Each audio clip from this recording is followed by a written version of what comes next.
Welcome to SS TV5 ప్రేక్షకులకు నమస్కారం. ఆదిలాబాద్ జిల్లాలో మంగళవారం ఆర్టీసీ బస్సుకు ఘోర రోడ్డు ప్రమాదం తప్పింది. రెప్పపాటులో లారీ ఆర్టీసీ బస్సు ప్రమాద ఘటన నుంచి బయటపడింది.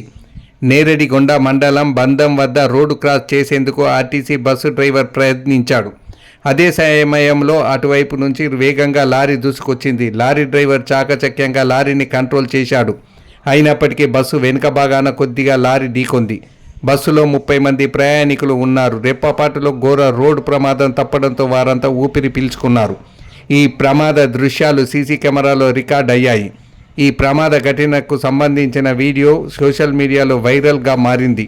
అటువైపు నుంచి లారీ చాలా వేగంగా వచ్చింది. ఇంతలో రోడ్డు క్రాస్ చేసేందుకు ఆర్టీసీ బస్సు డ్రైవర్ ప్రయత్నించాడు.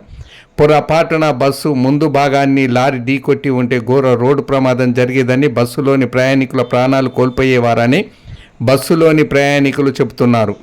అయితే లారీ డ్రైవర్ చాకచక్యంగా వ్యవహరించడం వల్ల లారీని కంట్రోల్ చేస్తూ పక్కకు తింపాడు.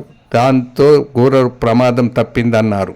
ఈ సంఘటనలో ఆర్టీసీ డ్రైవర్ నిర్లక్ష్యంగా డ్రైవింగ్ చేసినట్లు ఆరోపణలు ఉన్నాయి. ముందు నుంచి ఓ లారీ అతివేగంగా వస్తున్నా బస్సు డ్రైవర్ పట్టించుకోలేదు. రోడ్డుని క్రాస్ చేయాలి అనే తొందరతో బస్సుని అలాగే ముందుకు పోనిచ్చాడు.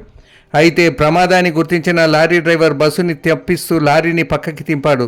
దీంతో ఘోర ప్రమాదం తప్పింది. ఈ ఘటనలో ఎవరికీ ఎలాంటి గాయాలు కాకపోవడంతో బస్సులో ఉన్న 30 మంది ప్రయాణికులు ఊపిరి పీల్చుకున్నారు.